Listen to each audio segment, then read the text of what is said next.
In this tutorial, I'll show you how to set a stop-loss order in Binance Spot Trading to help manage risk and protect your trades. Start by logging into your Binance account. After logging in, go to the Trade tab and select Spot from the drop-down menu. Next, choose the trading pair for which you want to place a stop-loss order, for example, BTC/USDT. Click on the trading pair to open the trading window.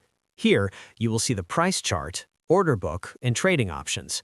Locate the Stop Limit tab in the trading section. Enter the stop price, which is the price at which your stop-loss order will be triggered. Then enter the limit price, which is the price at which your sell order will be placed once triggered. After that, enter the quantity of cryptocurrency you want to sell. Make sure the quantity is within your available balance.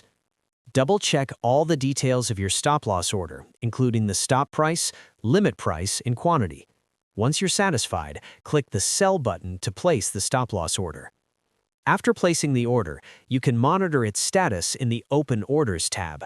You'll be able to see whether the order is still pending or has been executed. If needed, you can adjust or cancel the stop-loss order before it is executed.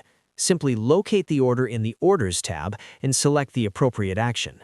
And that's it. Your stop-loss order is now set. Using stop-loss orders is an important step in managing risk and protecting your capital. If you found this guide helpful, feel free to share your feedback, and I'll see you in the next tutorial.